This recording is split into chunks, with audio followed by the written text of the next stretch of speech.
Welcome back to the Innovative Agency, everybody. Sharon Toerek here with you for a historic moment on the podcast. I have never interviewed a married couple um, on the show ever, and I'm excited to do this for a couple of reasons, which will become apparent as I let these two tell the story of their agency, which is Cornett, which is a creative and strategy agency that is based in Lexington, Kentucky, just to the south of me in the great state of Ohio.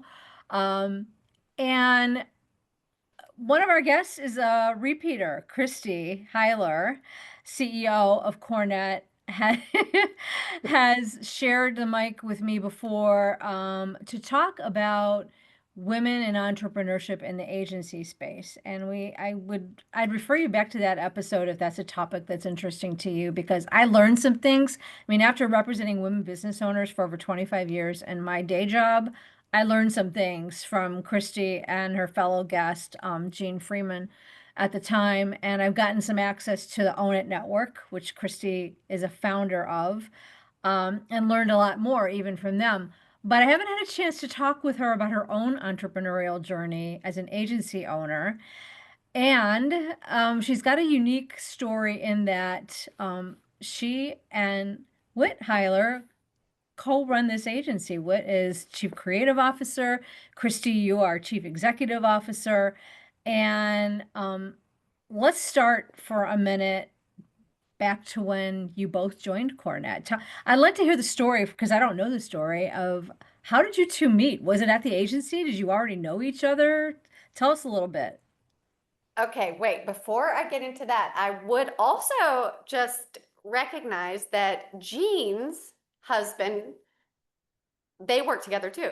So you Ah, could break up our first podcast episode and make a series, Whit and I joining today, but then you could have Jean back on with her husband, Chris.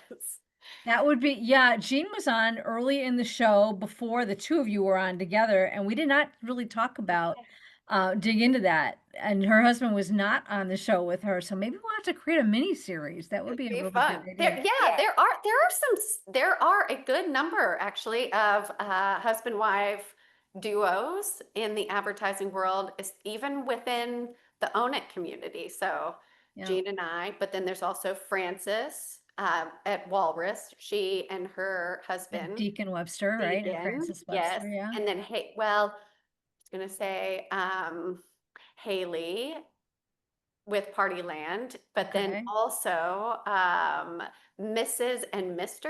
Are you familiar with that I agency? am, but I don't know the Kate and principles. Daniel Wadia. They're fantastic. You would love them. Anyways, yes, make a series. That would be We really will. We'll fun. make a mini series of spouses and running agencies. And I do want to get into that, seriously get into the whole dynamic of Yeah, how you make it work with sure. having a family together and an agency together and because my husband used to always joke with me, or I with him, that we would have killed each other if we ever tried to run a business together, even though we had a great marriage. But you guys are making it work, so we're going to get into that. But Yeah, let's talk about succession first of all for a minute. sure. M&A activity in the agency world is really on fire right now. Even with the smallest of the smalls, we're seeing more transactions, more conversations. And a lot of those are internal teams coming up through the ranks and being positioned to Mhm. buy the business from owners who are moving on, moving out. So tell me a little bit about your story about how the two of you came into leadership and how you came to be the owners of the agency. Sure. Okay. Well, I'll start because I've been here a lot longer than Wit. So I came to Cornett almost 25 years ago. And it was probably about 8 years in. Kip Cornett, the founder, also my stepfather, Mhm. that was the first time he asked me to consider taking over when he was ready to step aside. And at the time, I mean, I just could not even wrap my head around that thought. And I said, no.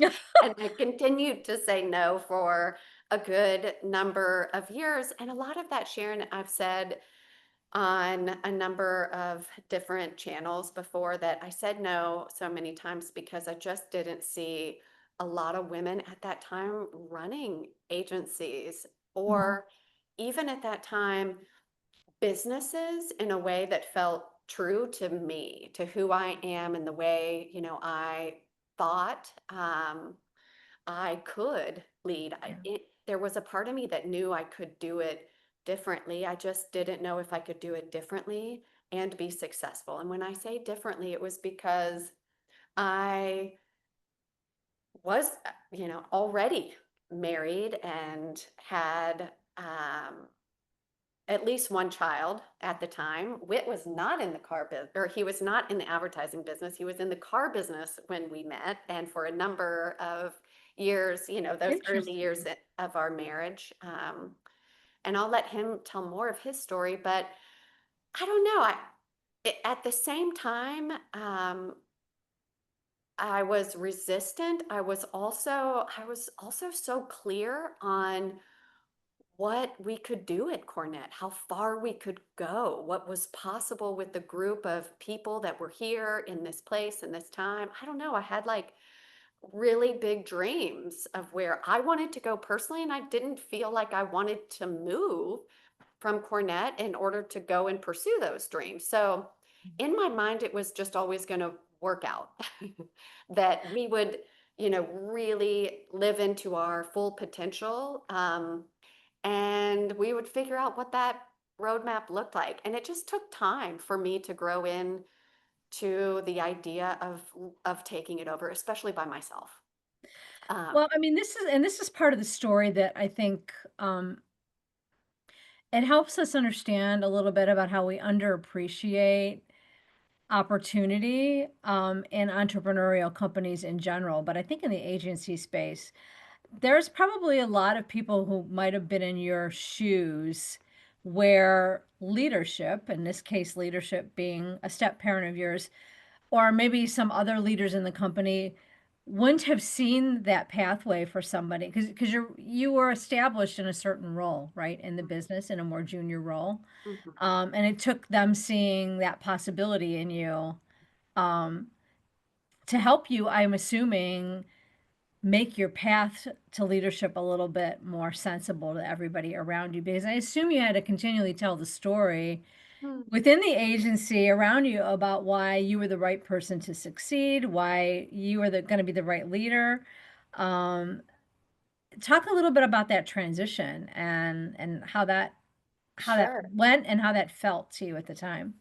Well, I think I spent so much time always like, especially trying to prove myself, because Kip Hmm. was and is my stepfather, and I didn't want anybody to see me differently. I wanted to earn everything that I got, every bit of success and promotion, and all, I don't know. I loved this place. I wanted to do the very best for it. But I also really had big dreams for us too. And I was always pushing those and really vocal about what we could do, and just, kind of almost just like rallying everybody, like, let's go, like, we could go do this, and here's where things are headed, and we could, if we did this, then we could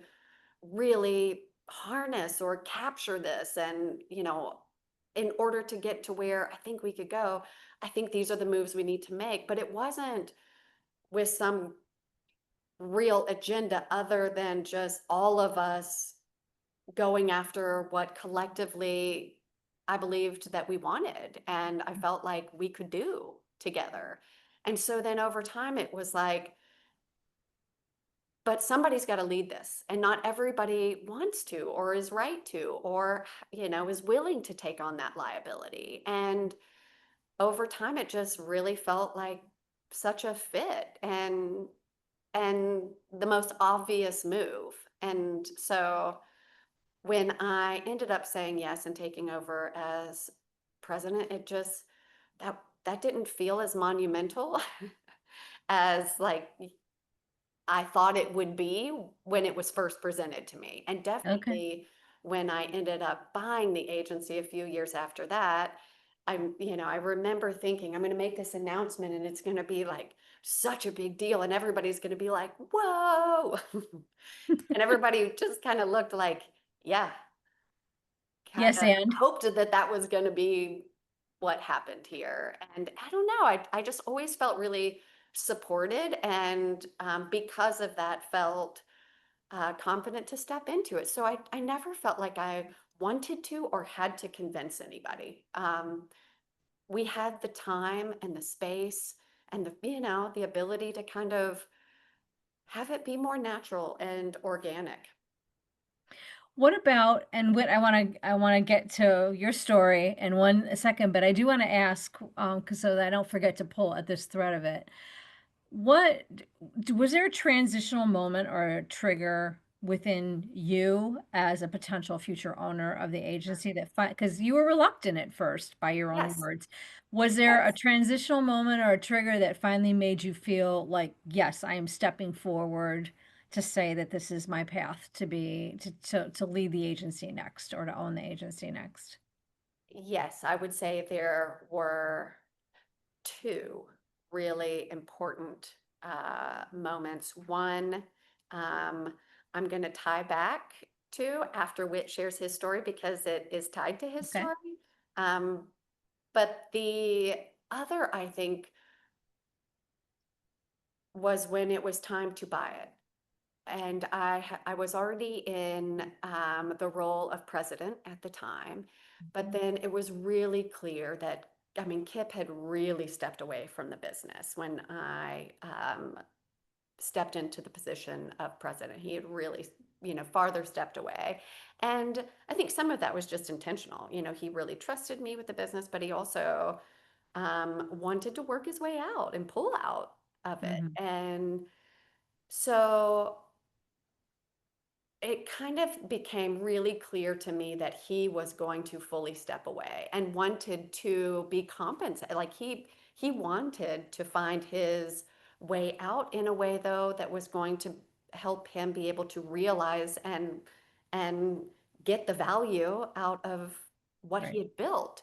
And right. so then it was like, okay, we got to work through this and we got to figure out how do we do this? What's the right structure for him to be paid for the value of the company that he had built. And then um, for me, I wanted to figure out how to be able to do that because at that point, I didn't really trust anybody else to come in and mess with this really great thing we had going at the agency. Everybody was, it seemed, so locked in on where we were headed and dedicated to that vision and working towards that vision with me that it didn't feel like there was any other option but to buy it and be really the sole owner so that nobody else, no new person, could come in and shake or change the course that we were on in a way that would be negative. And I think in my mind, there was just such clarity. I don't know that we needed anybody else to make it any better, if that makes sense. Yeah, no, it does. It does. So, Whit, at some point, you enter the scene and join the agency, and I would love to hear your pathway from the Yeah. automotive industry to the agency world. Yeah, my road to advertising is a little different. Um, it's funny looking back in high school, I like did really badly, but there was one class that I did great in, which was creative writing, Mhm. but never really considered writing a occupation.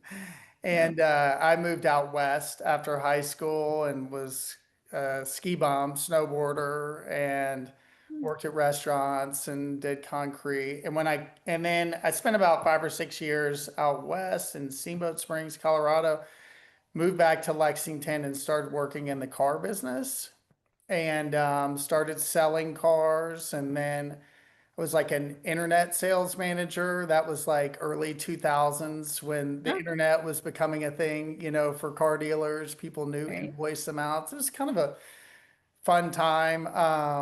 And then a sales manager and then a general sales manager. And so I worked my entire 20s pretty much in the car business. And then kind of had a creative itch, like entrepreneurial itch, wanted to do something more creative and um, left the car business, that was a big move because it was really good money.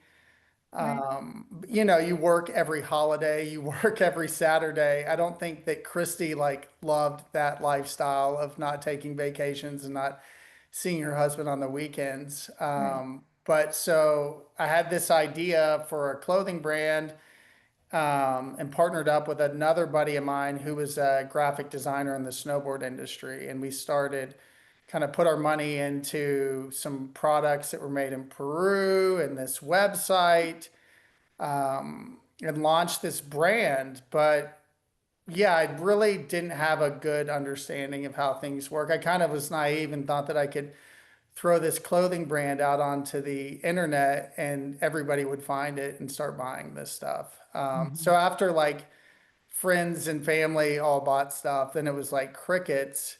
And Christy was like, "Do you have any money set aside for marketing?" And I was like, "No, we have no money." Um, so I read this book about guerrilla marketing. This is like maybe 2006.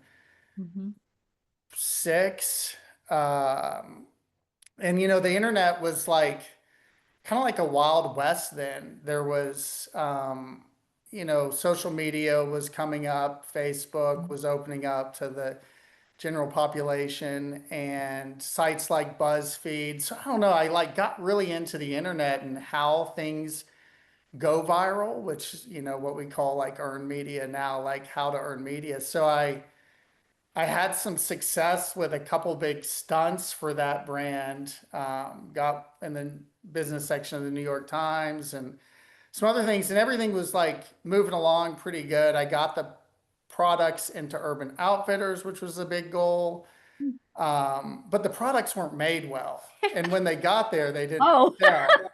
okay. And then in 2008, the economy just kind of crashed out, and it was hard to sell the gear. Buyers of retail stores were going back to brands that they knew and trusted and knew that would sell well. They weren't taking chances on young brands and designers. So that business kind of faded out. But I had gained a lot of knowledge about the internet and how to make things go viral. And then I helped a buddy of mine open a Vespa scooter shop. He had a big passion for scooters. I had the automotive background, was able to get the franchisee and did that. And it was a great business, not just a good business for two people. So it like Mhm. really wasn't making any money to speak of. And at that time, there was this ad agency that had split off from Crispin Porter in Boulder, and it was called Victors and Spoils. And Mhm. they were Yeah, yeah. crowdsourcing ideas. They would put a brief out on the internet, and then you could respond, anybody could respond to that brief with ideas. So I just got like dove deep into that and spent my spare time just working on ideas for Victors and Spoils and ended up winning, a lot of their briefs. Oh. And I won their biggest one, which was a Harley, probably the most notable one that they had, which was for Harley Davidson, um, with this idea around no cages. And it, had like some pretty good months. I mean, there was one month I think I made like 20 grand from just submitting ideas and winning briefs, but it wasn't sustainable. Christy was like, "You should come to Cornett and work." Like we had just had our first daughter who's 18 now. So we needed to make some money, which I wasn't really making money outside of that pictures and spoil stuff. So I was like, okay, I'll come to Cornett. I want to be on the creative team. They were like, well, we're not hiring for somebody on the creative team.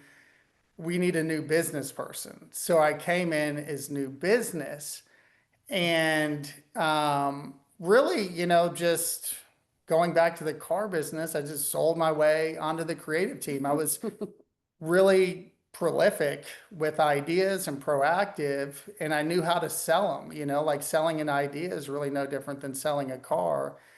And Yeah. also, like, I got into the business, I was, 31 maybe. Mhm. Um, and so I knew that I didn't have a lot of time to make a name for myself. And I really wanted to make a name for myself quickly. So I just dove deep into the pubs, like Ad Age and Ad Week, and just consumed. And I had no experience in advertising. So just really just studied the work and consumed as many articles and and then at Cornett and even outside of Cornett, like I I was just putting stuff out there into the world, and just trying to be as proactive as possible. And the ad pubs, I was doing and I came in too, like Cornett at the time really didn't have like any kind of mindset around like earned media, and that was kind of a new thing in advertising anyways, like stunts and weird products and stuff like that. So like that's really where my head was at. Like we could do stuff that this is small agency in Lexington that could get noticed by people all over the world if we start pushing it out, and kind of thinking about what kind of headlines this idea and stuff would make. So I also did like PR for the agency in addition to like ideating and stuff. And that's what I did when I had that clothing business. I would just spend hours and days making these ginormous lists of like writers and journalists from all these different verticals, and I'd have Yeah. them all like Notebooks full notebooks. of all of their contact information Yeah. and just Oh my gosh. directly sold them. Like And Before we knew what a really CRM fun was. emails he sent to them too. yeah, that was Which the got other. attention. Yeah, that was the other approach. It's like PR was kind of stuffy at the time. Like I would just frame everything up as wild as I possibly could, and it started to get noticed and the process of like, pushing these ideas out there with these wild press releases, like started to get noticed by like the journalists and at these ad pubs and at these other pubs and building relationships with them, is just Yeah. kind of more I don't know, broy or friendly with them, than just like putting a press release out. So You know what is so interesting about the two of you, and maybe somebody has said this to you in the past, but your pathways into leadership in Cornett and an agency are very different. Mhm. But what's the same about both of you, to me, hearing your stories, is the intentionality. And maybe you didn't think of it that way at the time, but just this series of intentional acts, Christy, on your part, deciding that if you were going to lead, it was going to have to be the way that made sense for you and your life. And if you were going to be an owner, it had to be something that made sense for you. And Whit, for you, it was taking your creative ideas and manifesting themselves in a specific direction. mhm. Um, and I pointed out because a lot of people in your position, especially yours, Christy, end up being very unintentional agency owners. Mm. There are a lot of people who end up at the helm in the agency world, to my observation, who didn't plan to get there. I mean, they either came up through the creative side or they came up through the sales side or the tech side. They didn't plan on owning an entrepreneurial business, in the agency space. But your paths were very intentional. They might have been in small increments to get you where you are now, but Um, do you ever think about that, or do you ever feel did it feel intentional along the way to either of you as you were making your way to where you are now?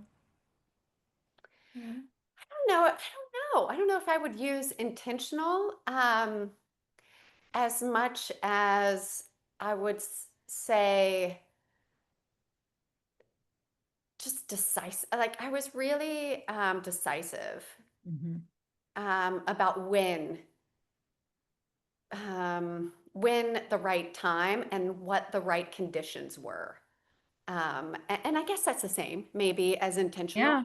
Um, but it's interesting because I look back to my early days here, and I wouldn't say that I set out with this intention, I really wouldn't. It didn't feel like that. It felt to me the way I would summarize it. And then when I look back, I think like, God, I had just such a clear vision for what was possible for the agency.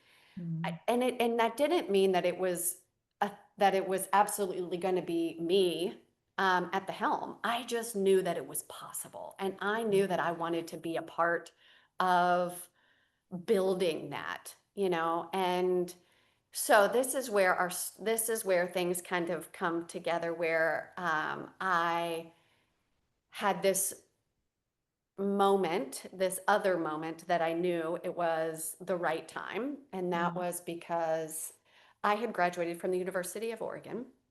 I loved it out in the Pacific Northwest, loved, loved, loved Yeah. it. And after I graduated from University of Oregon, I thought to myself, well, I'm just going to move to Portland and I'll work for Wyden and Kennedy because it's the best advertising agency in the world. I still have Wyden and Kennedy and hold Wyden and Kennedy in such high regards. Um, and it proved to be more difficult than just moving to Portland and getting a job there. So eventually, as my family, who I'm really, really close with, kept trying to recruit me back, I like to say they built a campaign, recruited me back, and it was Of successful. course. And, and Kip kept saying, just come, why don't you, if you want to go into advertising, just come back and work at Cornett. And I, being the fiercely independent person that I am, just kept being like, no, like that is like not what I want. I want to make my own way. And Mm. um, but eventually I was like, well, I'll come back and maybe I'll be there for just a minute, but I want to, work at a big agency and work on these big brands. And but then I felt like, oh, I just love this. And wouldn't it be cool to build something instead of be, a part of something that's already been built? And then Whit came along and into this business and was doing such big work that was getting a lot of attention and specifically attention for Cornett Mhm. and for himself. And he was on the Creative 100 list, and he had this whole other business that he didn't even talk about that he still has. But that business did a lot to promote the people and places of Kentucky and what like totally insanely wild ideas and stunts all and earned media that came with that business. But it caught the attention of Wyden and Kennedy. And so here we are. I mean, we're so far down the path where I do think people were already thinking, and definitely this was, even years after Kip had initially asked, would you take this over? Mhm. And so I think the writing was kind of on the wall, um, but Whit got approached by Wyden and Kennedy, Ah, funny. and so and I think they had done their homework, realized we were kind of a package deal, and they said we'll fly you both out. But really, they wanted him, and they interviewed him, and ended up offering him a job, and that was a moment where we just had to decide: is this what are we going to do? Are we going to build something ourselves? Do we believe, like, here I had been saying we could be anything, we could do anything. I believe, and I that was so a clear vision for me, but it was rubber meets the road moment. Like, do we really believe that? And are we really going to go after that?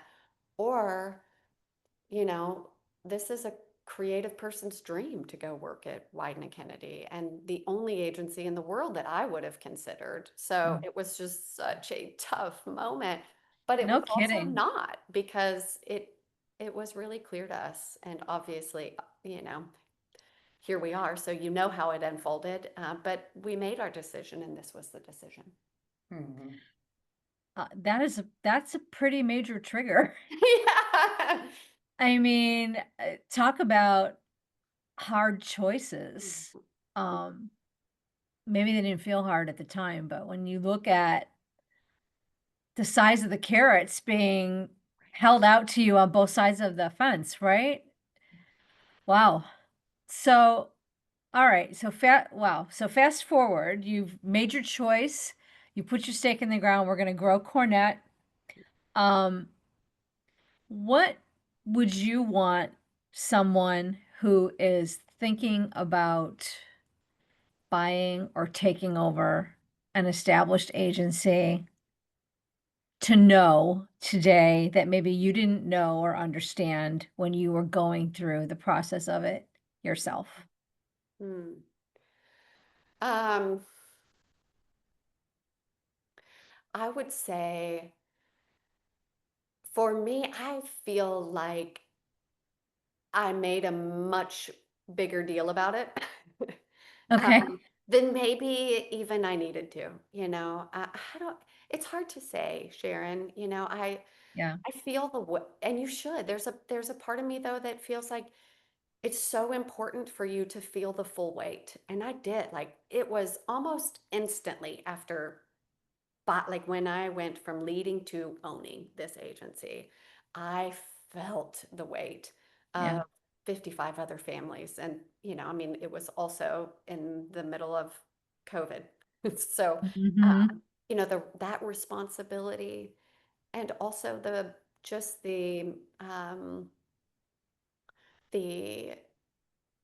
liability, the responsibility, the kind of heaviness of it. But I think it was also so easily balanced with my belief in the people and the work and the people that we work with and how much they believe and trust in us, that allowed me to take it and feel okay and know that this is a good move, and for me, for my family, for us, for everybody, and I can do this. Well, I think one thing that I think would be good for you to talk to in this too is the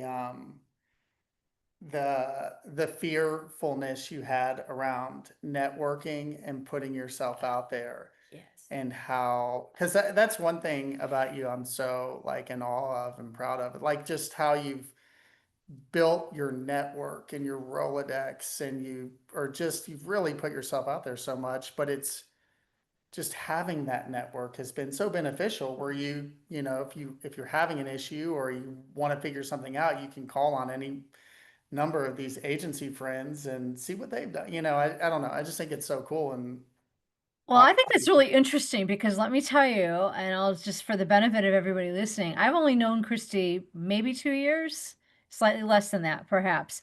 Nobody who met her today would think that that had ever been Oh, a stumbling block for her it because was a you big one. huge, are huge stumbling one of block. the warmest, most dynamic networkers I've ever met, and so that is a surprise to me that Hmm. that's something that you had to cultivate in yourself.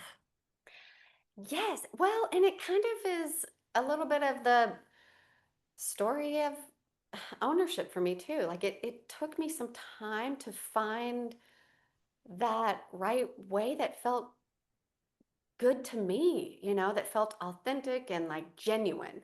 The word networking, or just the idea of it, Mhm. even a few years ago was like, I want nothing to do with that. Like, and it, I would have told you that, gosh, I like kind of being in the shadows. I like the one that like really digs in to businesses and studies this business, but more of like I didn't want to be the front or the face. um, that felt very intimidating to me. And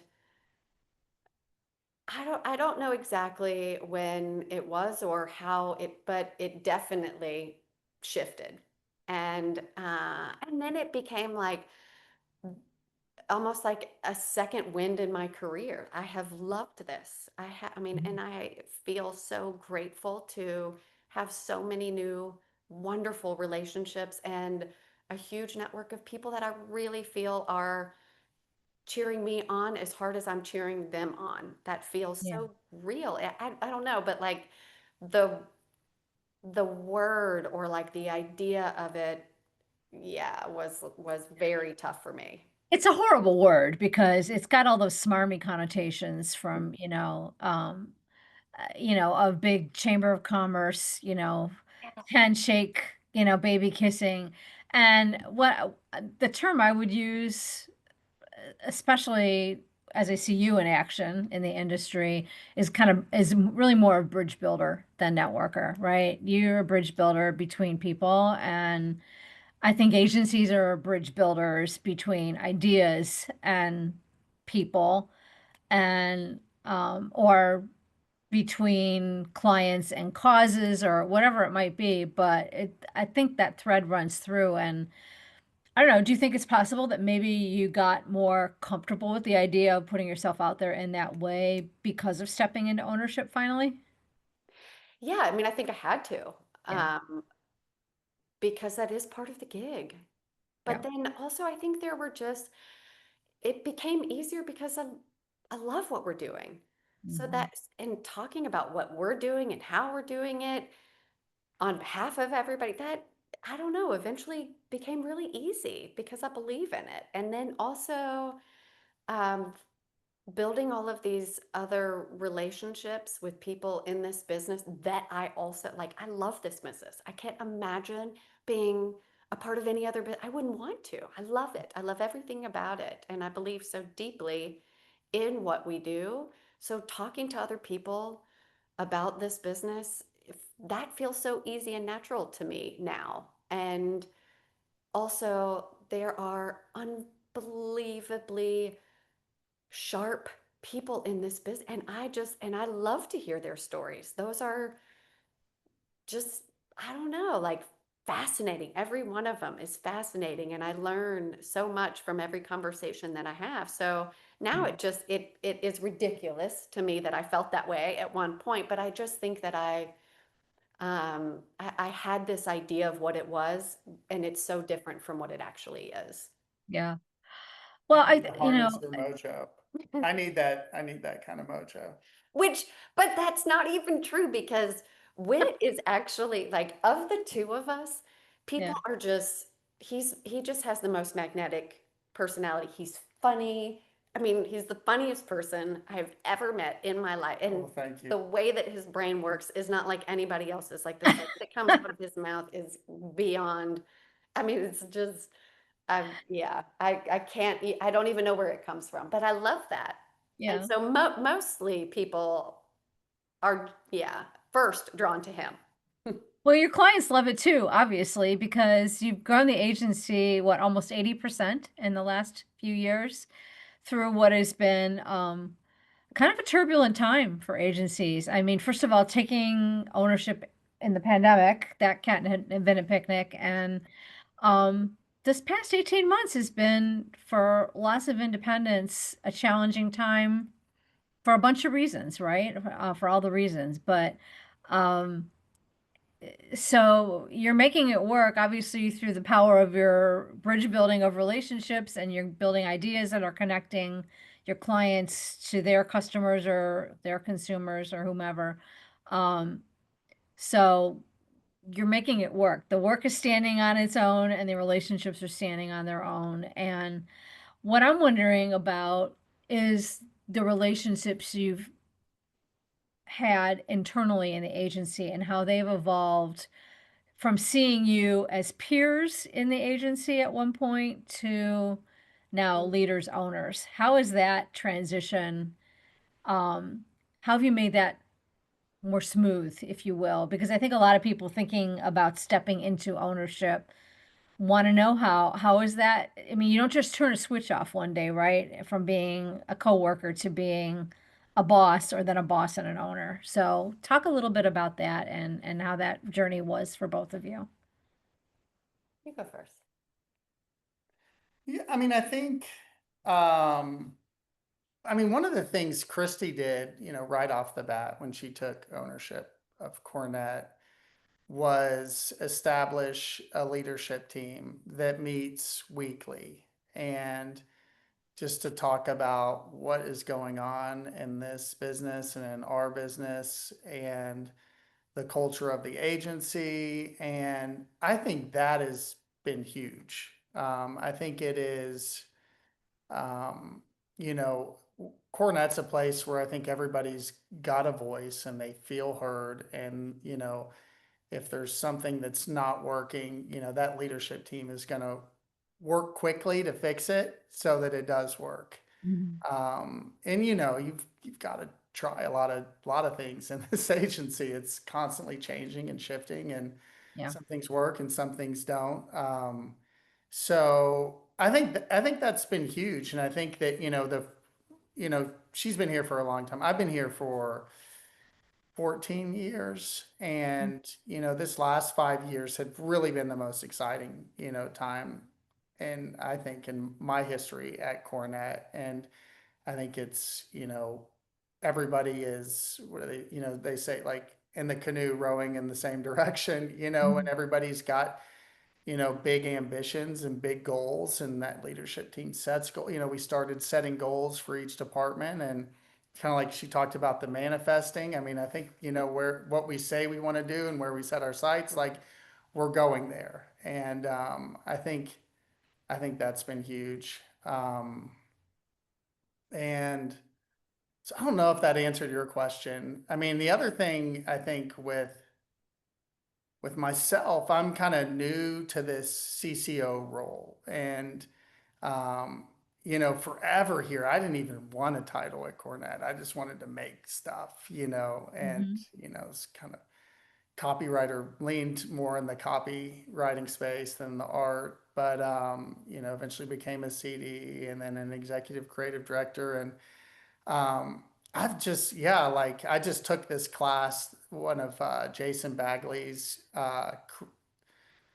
chief creative officer mega machine class. It was like an 8-week course, Mhm. which was really great. I mean, I think that's another thing I love about this business is like there's always something to learn, Oh and yeah. only being here at Cornett, I think, we've got to constantly be learning more and more to keep up with where we want to go. And there's a lot to figure out with that. I'm rambling now. I'm sorry. Well, I think what you just said just made me think about the reason why the industry is so compelling to me personally. And I can talk about this for a second because it's my show, but and why I built a business to serve this industry because it blends so many of the things that move our culture and our economy all together in Mhm. you get the best of technology, the best of creativity, the best of culture spotting, the best economic needle movers. They all come together in this industry. And this wave of entrepreneurship and seeing independent, smaller, and mid-sized agencies win in the environment we're in right now. Are just also compelling that you're right. It's an exciting space to be in. And I think we need to take a step back sometimes and appreciate that. As hard as I've seen this industry be for our clients over the last year or two in some ways, it's I consider ourselves fortunate to kind of have a front row seat to what you all are putting out into the world. And I say this to my team a lot because there's not really a cooler show to be in the front row seat to see than to watch you all, at your work every day. And so, I agree with you, and that's been my take too. I think we're very fortunate to be able to, and that's why I started the podcast too, so I could get even more access to the cool things that folks in the industry are doing, and I could learn about them in real time. So I appreciate you both being a part of that and telling your story. I have had so much fun learning about how Cornett grew and how you both grew and how you both and in your personal journeys as well. This has been just really a great conversation. I don't want to leave or drop the mic without giving y'all a chance to call attention to how people can find out more about Cornett and what it does. And also, Christy, I want to give you full opportunity to plug Own It and Black and all the other industry organizations that you are adjacent to and lead. To make things better for everybody in the industry. Well, you can, and please do go check out our work. Our work is what we do. I mean, that's what we're all trying to do, better and better work, and to be doing the best, some of the best work in the business. That's what drives everybody here. It's a fun place. We've seen a lot of things. All of those things are great, but really the work is what lights all of us up. So Team Cornett. go check that out. Yes, our website is teamcornett.com. And you can find me on LinkedIn. That is my channel of choice, and I'm really active there. You can also, through my LinkedIn, you can see a lot of what we're doing for Own It. And then the other thing that Sharon mentioned is BLAC, which is an initiative to see more Black talent come into and stay in this business. So check out blackinternship.com. It's BLAC internship. Actually, it might be .org. Check We'll that drop the out. link in the show notes once we get the right one. And where do you direct people? I mean, actually, I'm going to direct people for Whit. Okay. You need to go to Whit's website. Oh my gosh. Yes, It hasn't please. been updated It's okay. in years. It's not a big deal. It's not updated, but it is amazing. Go check it out. Is it just Whit Hiler? WhitHiler.com. WhitHiler.com. That's where everybody I've must go. neglected it for too long. And Team Cornett. definitely check out Kentucky for Kentucky, some of his wild antics, especially some of the videos. So, Sharon, Amazing. thanks for having us. We will drop all those links in the show notes, and I am so grateful to both of you for telling your stories today and giving some perspective to people who might be considering that entrepreneurial journey, or who maybe just need the moral support of knowing there's other married couples running agencies in the world, and that you can do it and do it well and with good humor. And so thank you both, Whit Hiler, Christy Hiler, for being with me today. I really appreciate it. It's been really fun talking with you, and Christy, catching up with you. Always. Yeah, thanks so much. It's Great my to pleasure. appreciate it. Thanks everyone else for joining us as well. We will see you on the next episode. And until then, everybody stay well.